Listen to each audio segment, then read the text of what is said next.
His eyes gleamed with satisfaction as he tossed the transfer papers onto my desk. Rain pelted against the windows of our downtown office, matching the storm brewing inside me. "Millie, effective Monday, you're relocating to West Branch," Victor announced, his lips curling into what could only be described as pleasure at my impending demise. The room tilted slightly. West Branch, the joke of our company, the black hole where careers went to die. "That location closes in 30 days, I said, trying to keep my voice steady while 20 pairs of eyes pretended not to watch from surrounding cubicles. Victor leaned in, close enough that only I could hear his next words.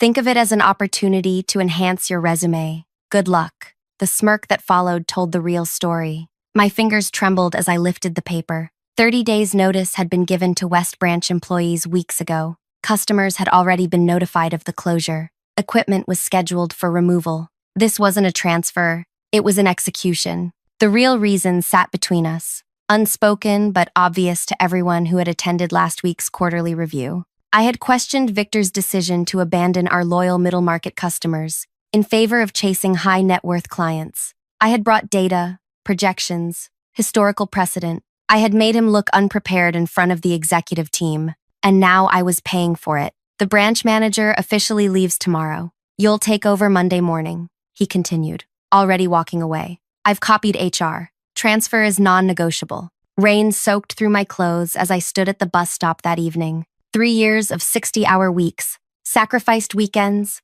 postponed vacations, all erased with a single signature. My phone buzzed with messages from colleagues, some offering condolences, others keeping strategic distance from the newly condemned. Monday arrived with cruel sunshine. West Branch sat in an aging strip mall between a vacant storefront and a discount shoe shop. The sign letters had faded to a pale blue, barely visible against the cloudy sky. Inside, the carpet was worn to threads in high-traffic areas, and desktop computers looked like museum pieces. 5 employees looked up when I entered, their expressions a mix of confusion and pity. Nobody had bothered to tell them a new manager was coming to oversee their final month. "I'm Millie," I said, placing my single box of belongings on the nearest desk. "Apparently, I'm your new manager." A woman with gray-streaked hair and tired eyes approached. "I'm Betsy, been assistant branch manager for 16 years. Didn't know they were sending someone new. Waste of your time, honestly." She gestured toward a small office with glass walls.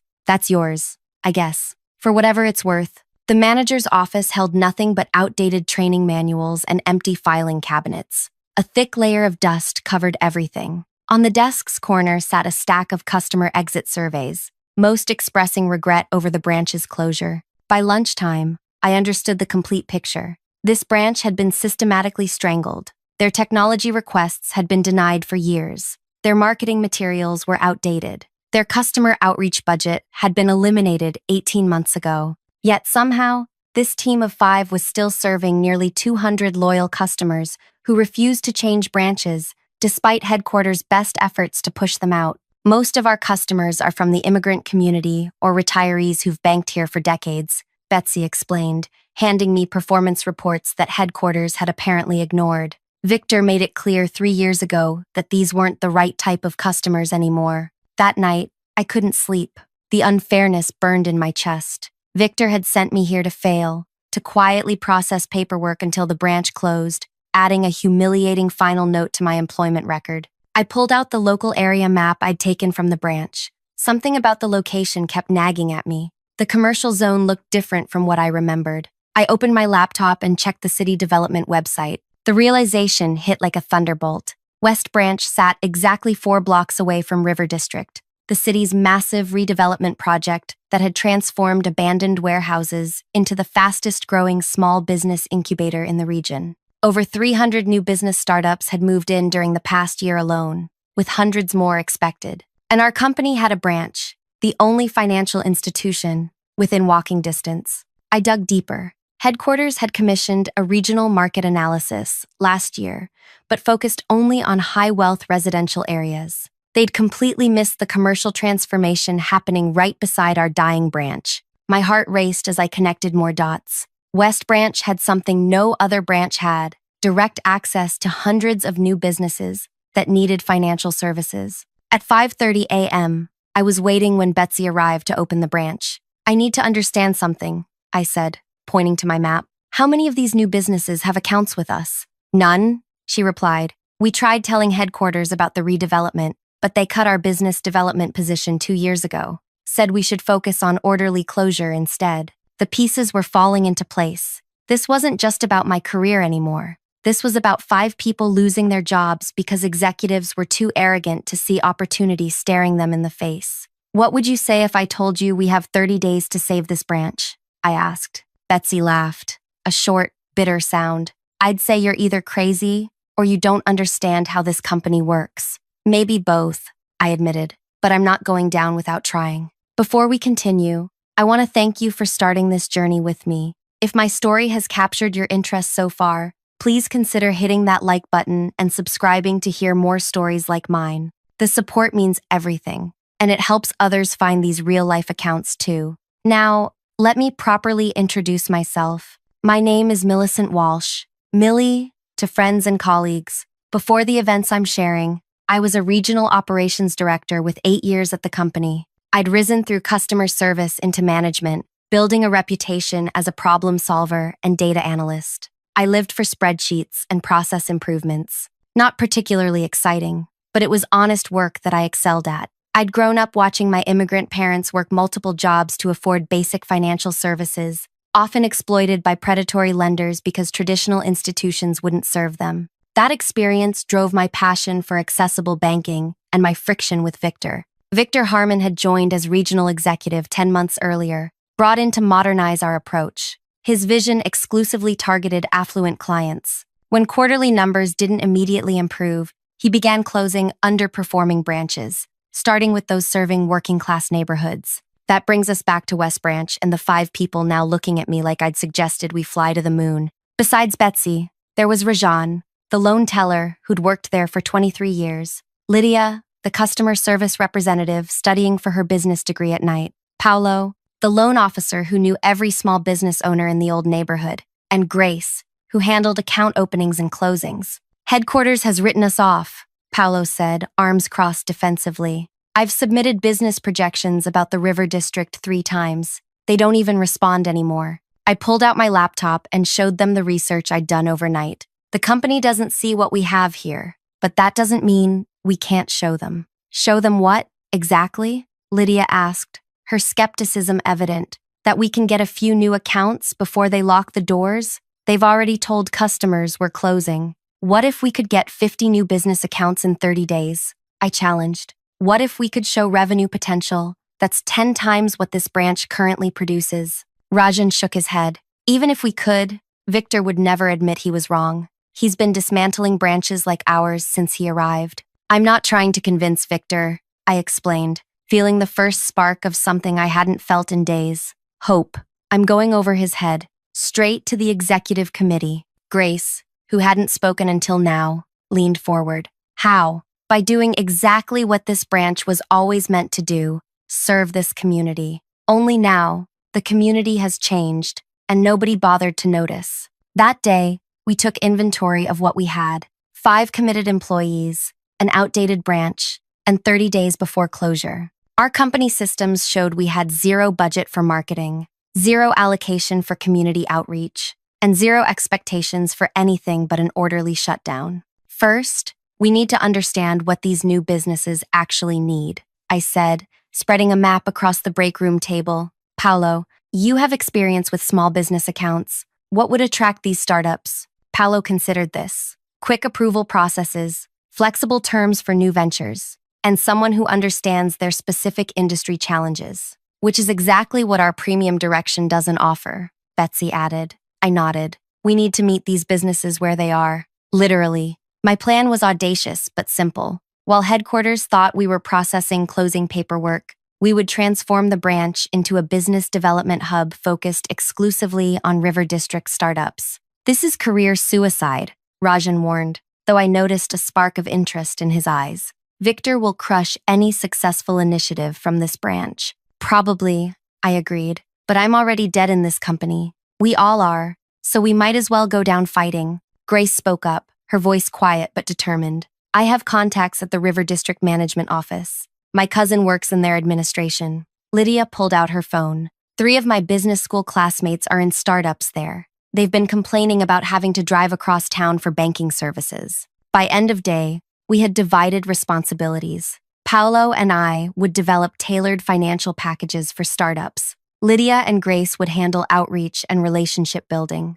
Rajan and Betsy would manage existing customers while training all of us on quick approval protocols. The next morning, we arrived an hour early. I'd spent the night creating presentation materials on my personal laptop since our branch computers couldn't run current software. We transformed the branch's dusty conference room into a strategy center, with maps, target lists, and service matrices taped to the walls. If headquarters asks, we're organizing customer transition files, I instructed. Everything else stays between us. By noon, Grace had secured us an invitation to a River District networking event that weekend. By Tuesday, Paolo had drafted specialized offering sheets for tech startups, service businesses, and manufacturing ventures. Lydia organized current customers into a referral network, incentivizing them with special rates to introduce new businesses. Our first hurdle appeared Wednesday morning. An email from Victor. All West Branch staff are required to attend closure training sessions downtown, effective immediately. Daily sessions, 1 to 5 p.m., for the next 2 weeks. This would kill our outreach efforts. The team looked to me, panic evident. He knows, Rajan muttered. Someone tipped him off. I considered our options. Betsy and I will attend. The rest of you develop technology issues that require you to remain at the branch. If anyone questions it, you're helping customers transition their accounts. The training sessions were soul-crushing exercises in corporate doublespeak. Customer relationship transitions meant teaching clients to use ATMs instead of tellers. Career development opportunities meant applying for positions at other branches that didn't exist. Victor made a point of acknowledging me on the first day. Settling in at West Branch? Millie, I trust you're finding it educational. The satisfaction in his voice strengthened my resolve. Meanwhile, our team was making progress. Paolo had made contact with 16 businesses and scheduled appointments. Grace and her cousin had arranged for us to set up an information table at River District's monthly merchant meeting. Lydia had convinced her professors to bring a business class to our branch for a real-world banking workshop. Our second obstacle arrived Friday morning. The company system showed that all our cash handling limits had been restricted, and our loan approval thresholds reduced to almost nothing. This is standard closing procedure, Betsy explained, but they've accelerated it. We're essentially functioning as a customer service desk now, not a full branch. I called an emergency meeting. They're trying to choke us without officially interfering. We need to adapt. I know someone in the downtown branch, Lydia offered. She might process applications for us under their authority.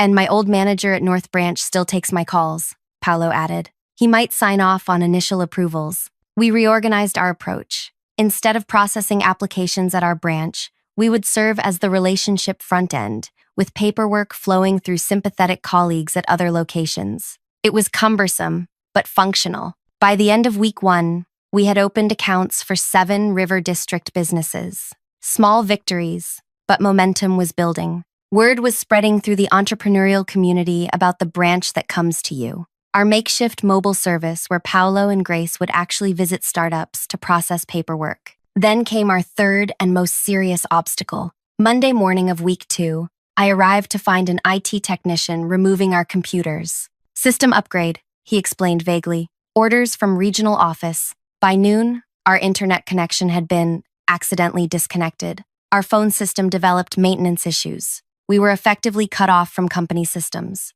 This isn't coincidence, Betsy said, as we gathered in the now empty conference room. Victor's figured out what we're doing. The team's energy deflated. Without systems access, we couldn't process any new accounts or service existing ones. That's it then, Rajan sighed. We gave it a good shot. I felt the weight of responsibility. I had given these people false hope, convinced them to risk their final employment days on an impossible mission. Now they would have nothing to show for it except possibly negative references from a vindictive executive. We sat in defeated silence until Grace spoke up. My cousin says River District has unused office space with internet connection. What if we relocated our outreach efforts there? Without company systems? Paolo questioned. What if we created paper applications? Lydia suggested. Old school. We collect all the information, documentation, signatures, everything needed, then process it all when systems access is restored. The energy in the room shifted. Or, I added, an idea forming. What if we brought the completed paperwork to other branches for processing? Split it between multiple locations, so no single manager bears the full risk of helping us. Paolo smiled for the first time since I'd met him. I know at least 3 branch managers who despise Victor as much as we do. By Wednesday, we had established a guerrilla operation. Mornings were spent at the West Branch maintaining appearances and serving existing customers with manual workarounds. Afternoons, we rotated through River District in pairs, working from a borrowed office with pop-up financial services handwritten on the door. Word spread through the startup community about the branch that wouldn't die. Financial professionals willing to understand their unique needs when the corporate structure had abandoned them. We began attracting attention not just from small startups, but from established River District businesses frustrated with their current financial institutions. We submitted 22 new account applications yesterday, Paolo reported during our morning meeting, processed through 4 different branches. And I have 31 businesses confirmed for tomorrow's workshop, Lydia added. The River District Management Office asked if we could set up a permanent satellite location in their main building, Grace said. They're willing to provide the space rent-free for 6 months. For the first time, I allowed myself to believe we might actually succeed. The numbers were compelling. In just 2 weeks, we had generated more new business accounts than the branch had acquired in the previous year. The potential revenue from these relationships, especially as these startups grew, was substantial. But Victor wasn't finished with us. Friday morning, I received an email that made my stomach twist. Effective immediately, West Branch closure date is moved up. All operations cease Monday. Staff termination processing will begin Tuesday. Required branch inventory Sunday, 9 a.m. Your attendance is mandatory. I stared at my phone, trying to process what this meant. We had just lost 2 crucial weeks. All our momentum, all our planning, cut short by a vengeful executive who somehow knew exactly what we were doing. The team's reaction was as expected. Shock, anger, resignation. He won. Again, Rajan said, shaking his head. Just like with the East Branch and the airport location. Betsy placed a hand on my shoulder. You tried, Millie. That's more than anyone else did for us. I looked around at these people who had trusted me, who had worked incredible hours on nothing but faith in my wild plan. I couldn't let them down. Sunday inventory, I repeated slowly. That gives us approximately 48 hours. For what? Paolo asked. It's over. No, I countered, a new clarity washing over me. It's just changing form. If we only have until Sunday, then Sunday becomes our deadline to present our case. To who? Lydia asked. Victor's the one closing us down, and he's made it clear he won't listen. Not to Victor, I said, pulling out my phone. To the executive committee. They meet Monday morning to review quarterly performance. Victor was supposed to present the successful branch consolidation strategy as part of his report. The committee won't see us, Betsy objected. Believe me, I've tried reaching them before. They won't have to see us, I explained, an idea crystallizing. They'll see our results. I pulled up the company organizational chart I'd downloaded months ago. Kenneth Wright, Chief Financial Officer. His nephew owns a tech startup in River District. Amanda Chen, Operations Director. She's been pushing for small business expansion for years. Terrence Jackson, Chief Marketing Officer. He was publicly criticized last quarter for the company's retreat from diverse communities. Understanding dawned on their faces.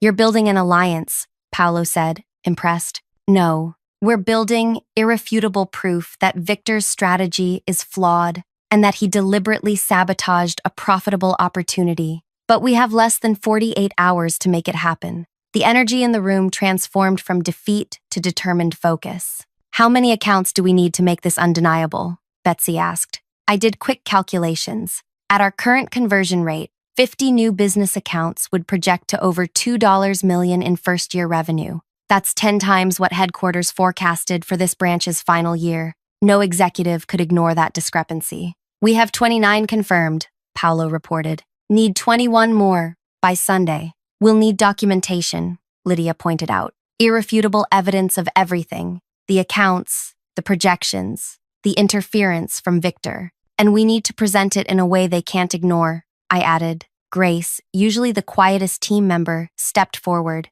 My cousin says River District is hosting a press event Sunday afternoon. The mayor will be there to announce new infrastructure improvements. All the local business leaders will attend. The perfect storm was brewing. If we could secure enough accounts, document our case thoroughly, and create a public moment too significant to ignore, we might just pull off a miracle. But as we dispersed to execute our final push, my phone buzzed with a text from an unknown number. Victor knows everything. Board meeting moved up to Sunday night. Your branch records are being audited now. Be careful. I stared at my phone, cold realization washing over me. The anonymous text confirmed what I'd suspected. Victor had informants throughout the company. The accelerated closure, the system upgrades, the mandatory inventory, all calculated moves in his game. Who was that? Betsy asked, catching my expression. I showed her the message. We have a bigger problem than we thought. The board meeting has been moved up to Sunday night.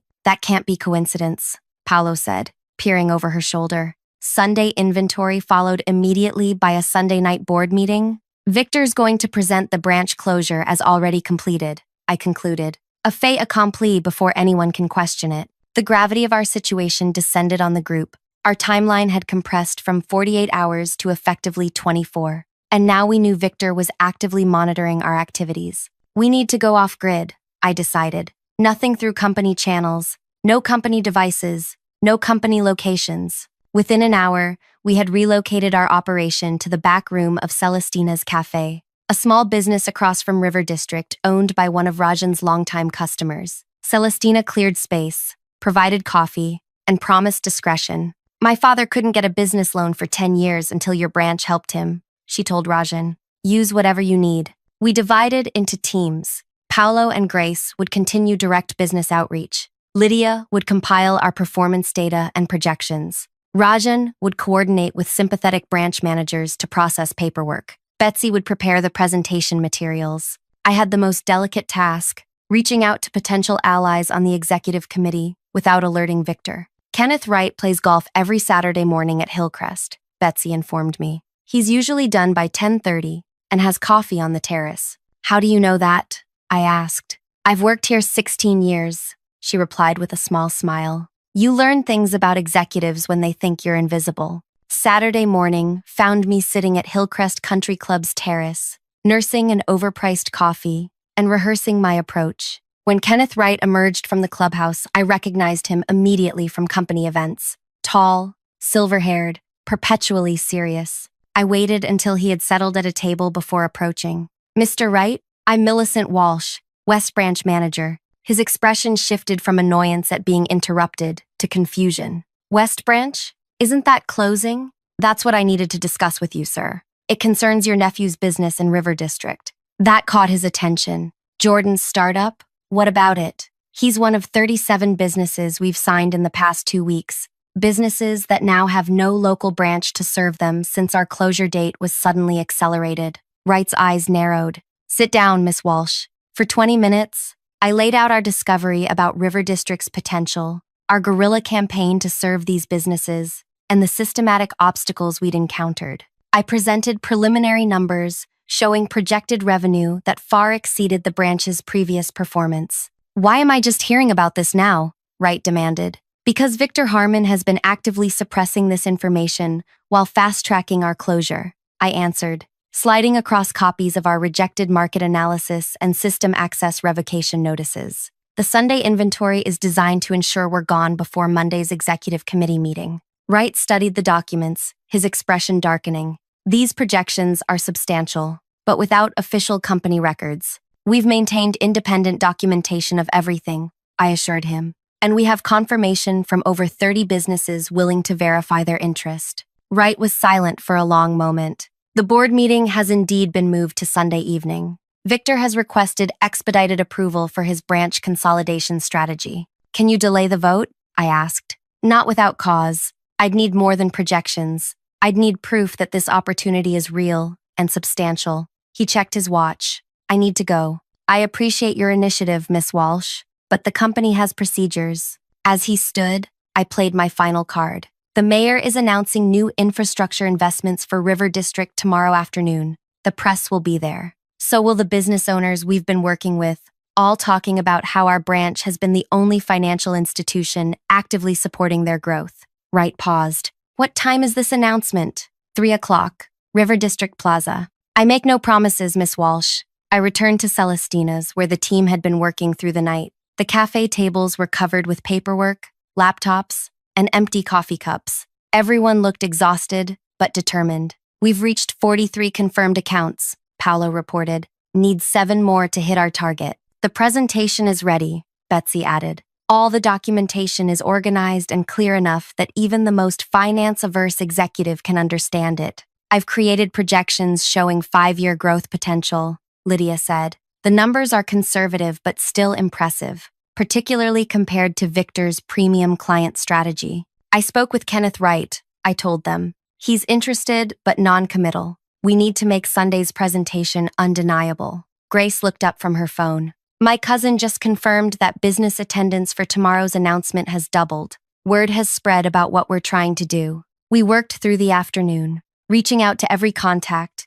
refining our presentation, and preparing for Sunday's dual challenges, the mandatory inventory and the public announcement. As evening approached, another anonymous text arrived. Victor scheduled system audit for Sunday 6 a.m. before your inventory. He's erasing digital traces of your project. Can he do that? Lydia asked when I shared the message. Technically no, ethically no, practically yes, I answered. Without those records, it becomes our word against his. We needed a solution. Rajan suggested having sympathetic colleagues download records before the audit. Betsy recommended printed backup copies. Paolo wanted to alert the IT department anonymously. Then Grace spoke up.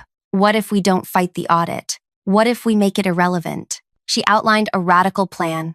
Instead of trying to preserve digital records within the company system, we would create an entirely new, independent record of our achievements, customer testimonials, signed account applications, video statements, revenue projections, certified by an independent accountant friend of Lydia's. Victor can erase company records, Grace explained, but he can't erase external documentation that exists outside his reach. By sunrise Sunday, we had created a comprehensive physical and digital portfolio of our River District initiative. 52 businesses had committed to accounts, exceeding our goal. 23 had provided video testimonials about their experience with our team. 17 had signed letters describing how Victor's policies had previously prevented them from working with our company. The morning's mandatory inventory proceeded with tense formality. Victor himself arrived to oversee the process, watching with barely concealed satisfaction as we cataloged office supplies and prepared to hand over keys.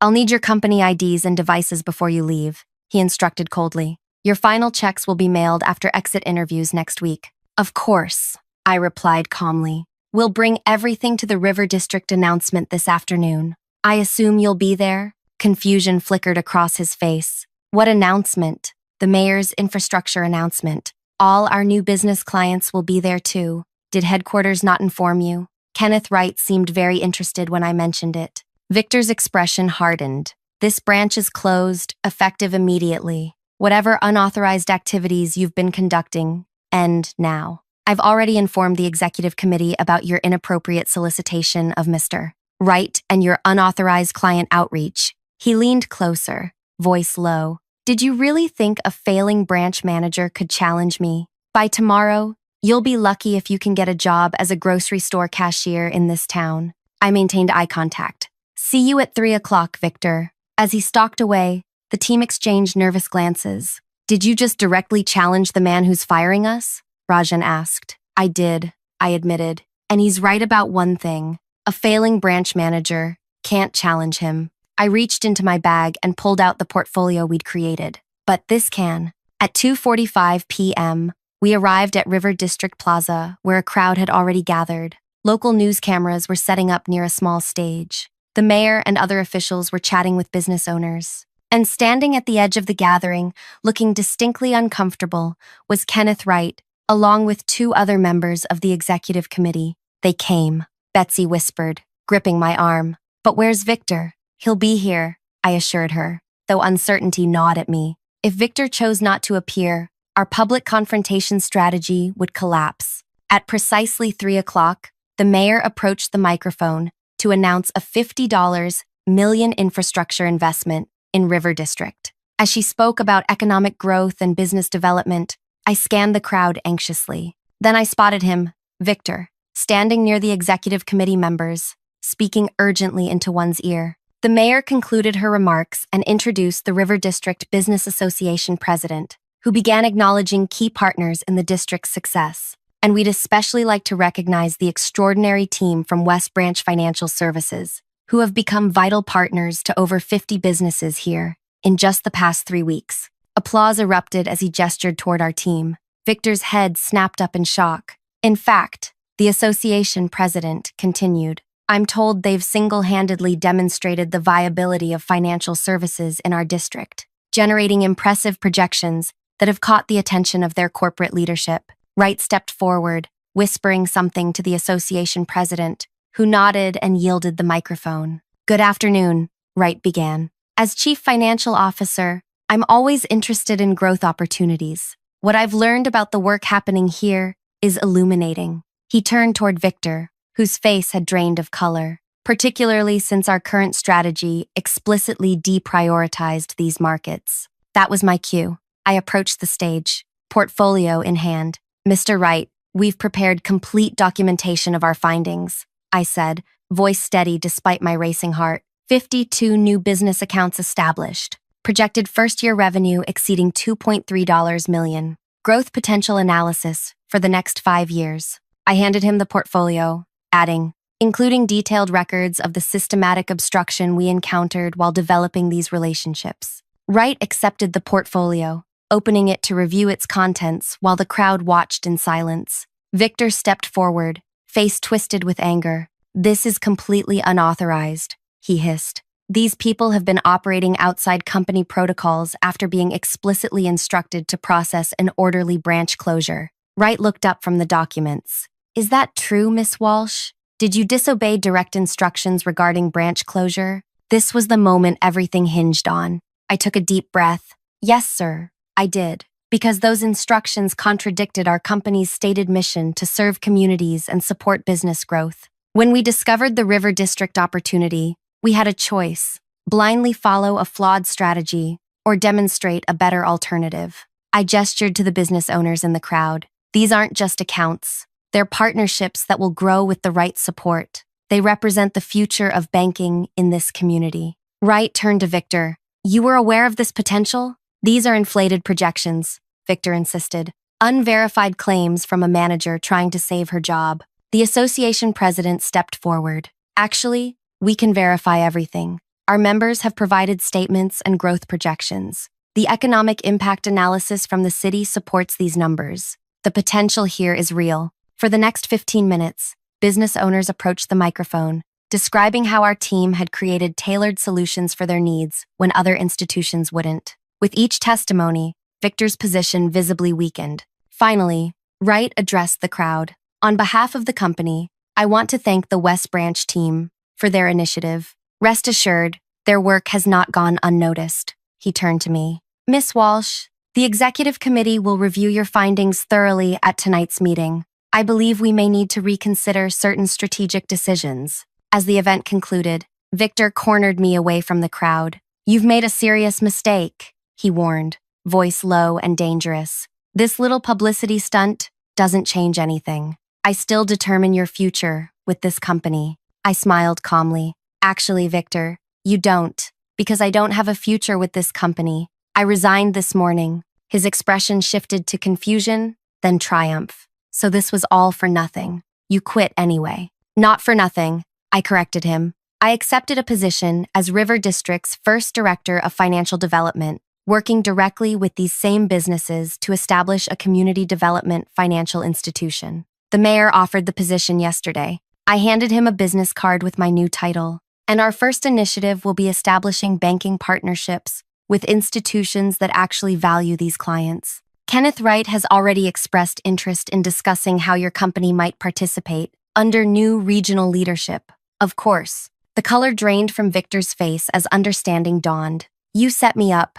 No, Victor, you did that yourself when you tried to bury opportunity for the sake of your ego. I just made sure everyone could see what you were doing. I turned to leave, then paused. Oh, and the file I gave Right includes documentation of how you manipulated performance metrics to justify closing branches in predominantly minority neighborhoods, including moving high-value accounts to other branches Right before evaluation periods. The board might find that particularly interesting given the discrimination lawsuit the company settled last year. 3 hours later, my team and I sat in Celestina's cafe, watching breaking news on her small television. The reporter announced a shakeup in regional leadership at our former company, with Victor being placed on administrative leave pending review. I still can't believe it worked, Rajan said, raising his coffee cup in a toast. I can't believe you resigned before knowing if it would work, Betsy added, looking at me with newfound respect. I smiled. I realized something important during these 3 weeks. Success isn't about winning within a broken system.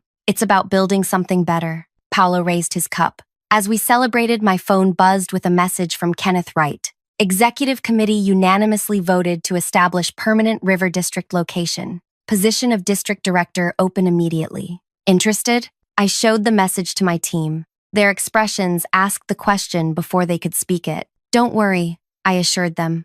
I already replied that I'll only consider it if I can bring my own team. All of you. Lydia grinned. From fired to hired in the same day. Not bad. Not bad at all, I agreed, thinking about the journey we'd traveled in just 30 days. From a branch destined for closure to the company's most promising new venture. Sometimes the best revenge isn't about destroying your opponent. It's about proving them wrong in ways they can never undo. If you've made it this far in my story, thank you for taking this journey with me. It's stories like these, of standing up against unfair systems and finding unexpected victory, that remind us what's possible when we refuse to accept defeat. If this resonated with you, please hit that like button and subscribe for more real-life accounts of workplace challenges and triumphs. Share in the comments if you've ever faced a similar situation or had to fight for what you believed was right. Your support helps these stories reach others who might need to hear them. Until next time, remember that sometimes the branches that seem dead are just waiting for the right moment to bloom again.